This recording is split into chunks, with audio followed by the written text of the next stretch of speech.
Disclaimer, I am not an expert. I am a fascinated novice. I have wandered a little bit down this rabbit hole, and I want to inspire you, the viewer, to peek over the edge with me and see how far one could go.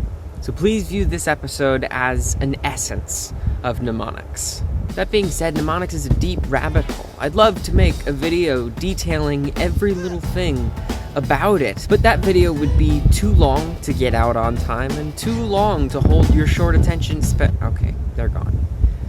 Maybe next week they'll tune in to see part 2 of my ode to mnemonics, or whatever.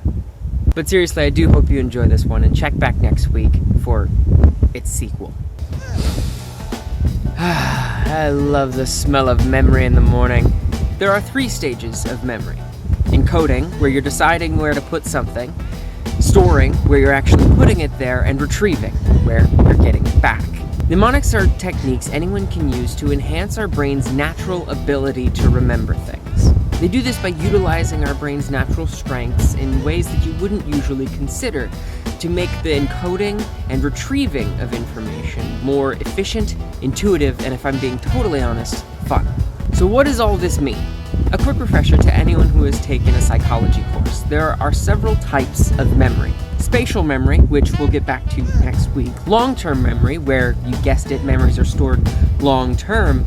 And short-term memory, where ideas and information goes to be juggled around for a little while, usually about 30 seconds, before it's either placed in long-term memory or thrown away to be forgotten.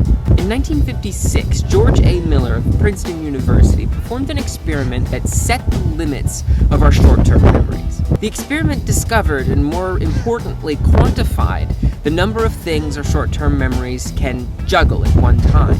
The number he came up with was 7, plus or minus 2. This means that our short-term memories can only juggle about 7 things at one time before they start dropping balls. Before you start getting down on yourself, thinking that you'll never amount to anything because you can only remember 7 things at any given moment, don't despair.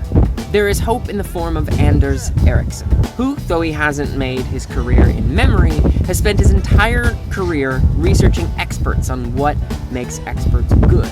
Footnote his book with Robert Poole Peak about experts and all that kind of stuff is just fascinating if you're a geek about that stuff, which I totally am. Anyway, while Ericsson was finishing his degree, he performed an experiment to sort of test the limits set down by Miller. Ericsson had his subject, let's call him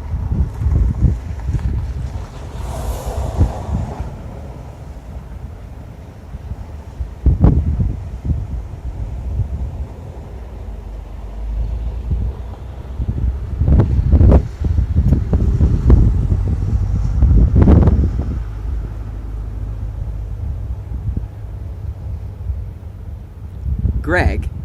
Greg had to listen to a set of numbers read out a number per second. Then Greg recited the numbers back. If he successfully recited the number, he was given a longer one. If he failed, he was given a shorter one. To cut a long and tangential story short, at the end of the experiment, Greg was able to recite a list of over 80 numbers from short-term memory. How? I hear you cry. It's called chunking. Not a glamorous name, I agree. If we imagine that those 7 things that we can remember in our short-term memory are more like slots into which information can be placed, and let's say we're given a 14-digit number, it's very conceivable that we're able to put 2 digits into each slot. That is chunking.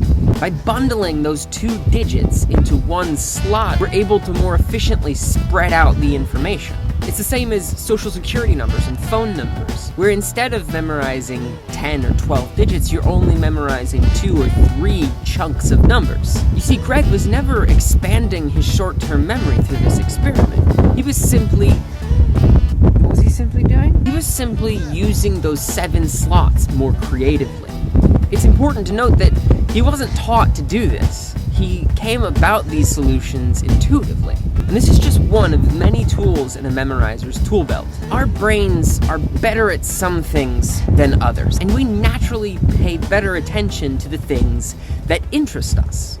For example, this is why someone might find it easy to memorize football stats, but struggle to remember a phone number or the date of the Spanish-American War. It's because they're interested in football. The art of memorizing things comes from the translation of the information of the Spanish-American War into terms of football stats.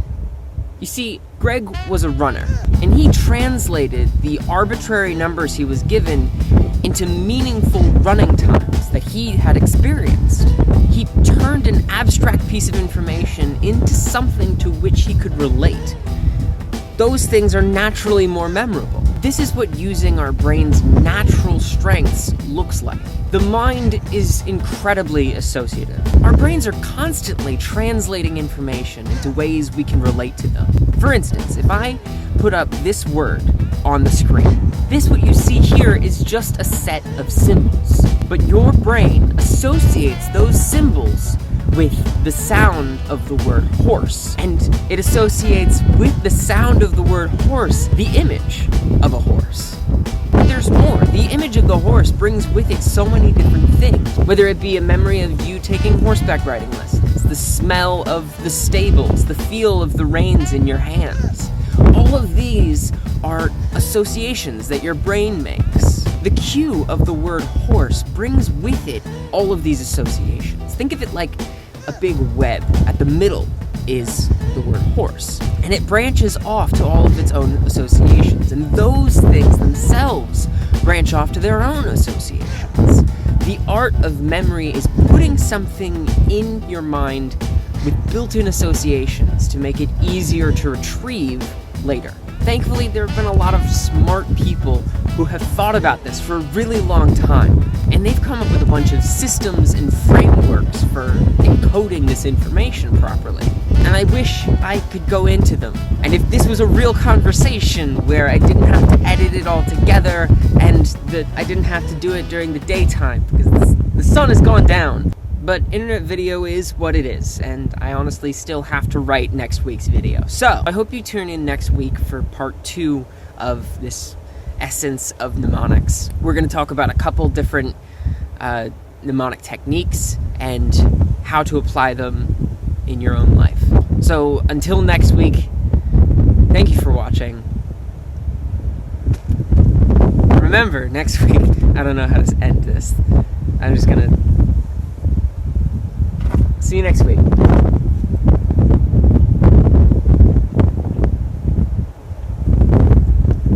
hate when people do that. They walk off screen. Where are you gonna go? Unless you have a cameraman, which I don't, you'd have to come back and turn it on. I'll see you next week.